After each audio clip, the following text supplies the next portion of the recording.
Beleza, pessoal, tudo bem com vocês? Vou fazer um vídeo aqui, vou responder aqui. Eu fiz uma postagem desse pedaço de tecido, aliás, de um corte desse tecido aqui. Não sei se vai dar para vocês verem. Como é que é o nome desse tecido mesmo? Não falhou agora a memória da Ana Dulce? Lantejola, Júlio. Fala oi, pessoal, aí da Ana Dulce. Olá, pessoal.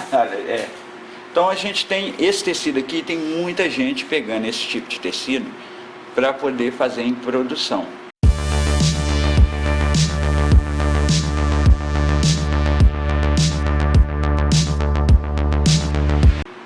A primeira coisa que eu vou dizer aqui é para a costureira, tá?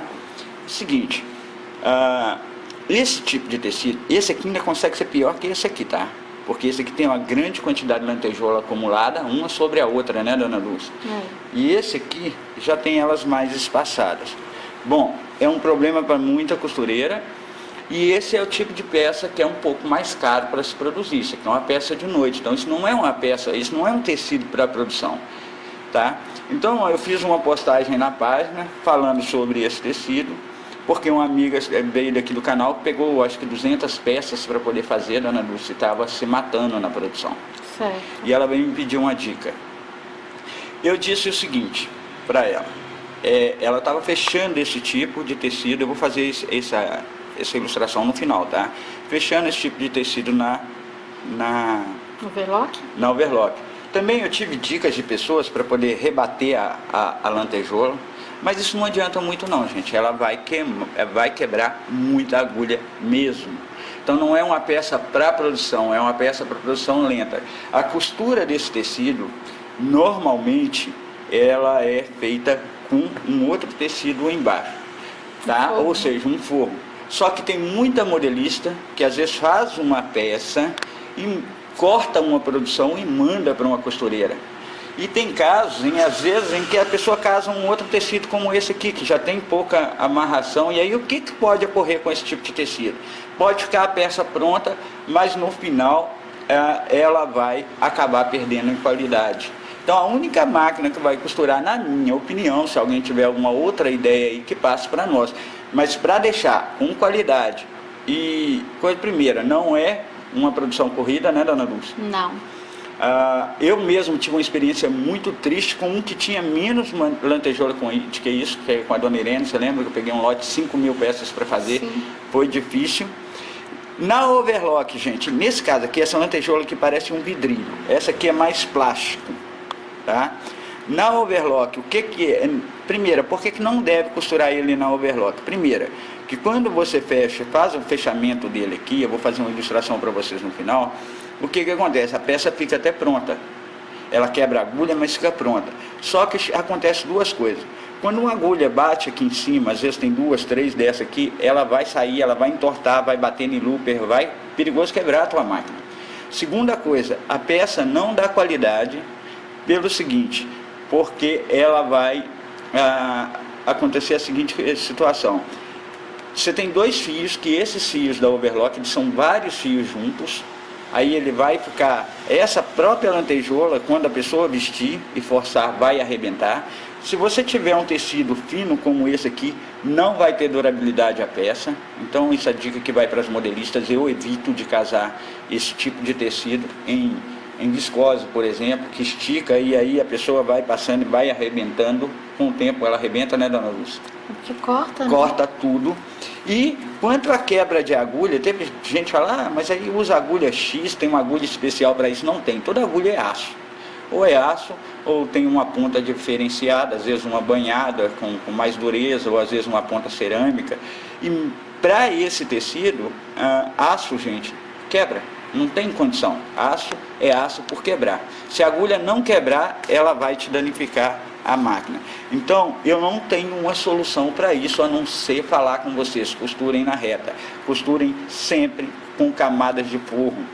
Tá? Tem gente que pede para a gente fazer aqui mesmo, esse tecido aqui foi pedido para fazer um short, né? E a pessoa queria no começo não colocar forro. Só que pinica. Pinica a pessoa, é uma peça que tem que ter forração, tá? Por outro lado, mesmo com a forração, os forros são muito fracos. Então, consequentemente, perde em produção. Então, eu acho, na minha humilde opinião que eu posso dar para vocês aqui, é que overlock não é feita para isso.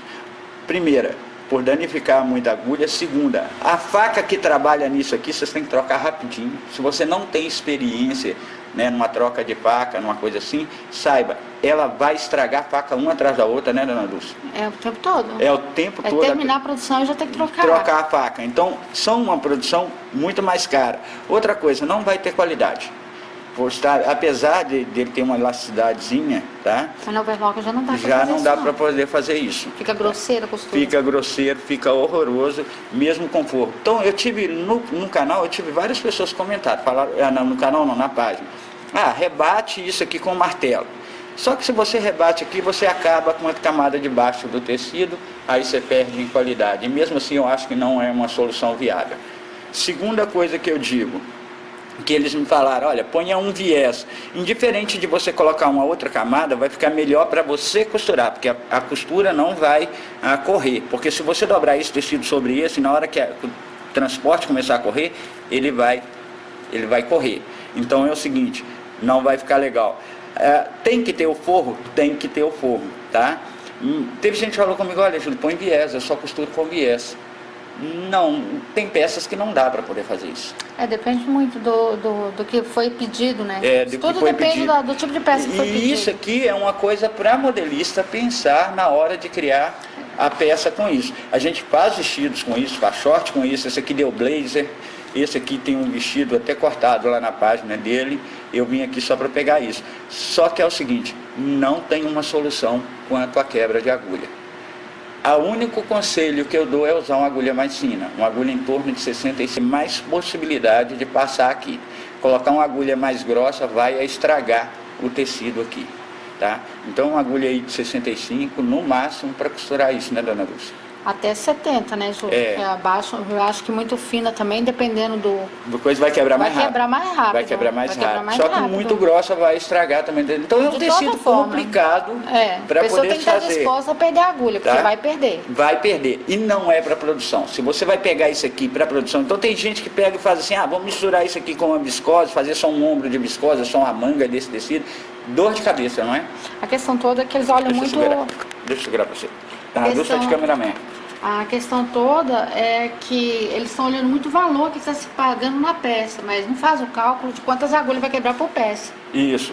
E também do tempo de produção. Né? Então, costureira, se vocês verem esse tipo de tecido e não têm experiência, um conselho que eu dou é, você pode usar um calcador de teflon para ajudar, né, dona Dulce? Eu possuo um de teflon que eu uso quando eu vou fazer, que é bem raro. Um calcador de teflon para usar.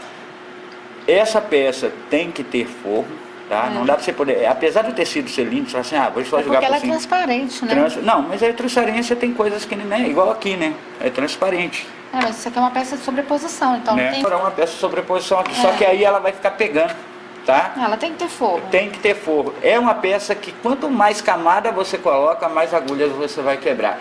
Coloca um viés, vai resolver o problema, não, a agulha vai bater na lantejola do mesmo jeito. Eu peguei uma produção com menos que isso e essa produção foi para mim uma das maiores dores de cabeça para mim, não foi? Você lembra disso? Sim, das blusinhas, né? Pegamos umas blusas que nem tinha tanta lantejola, era uma perda de agulha danada. Então é o seguinte, particularmente, eu não tenho uma solução. Quem tiver, deixa uma dica aí. Porque sempre tem alguma costureira que tem uma dica boa, né? Pode. Mas se alguém tiver... Deixa aí, porque para nós é dor de cabeça, nós evitamos, a não ser fazer uma peça sob medida, uma peça... Mas para a produção, eu acho que não tem uma dica coerente para poder pegar isso, tá? Então é o seguinte, evitem produção. Eu tenho 100, 200 peças dessa aqui para fazer, sai fora. Se é misturado o tecido, sai fora. Tá ok? Abraço para vocês, tchau para vocês.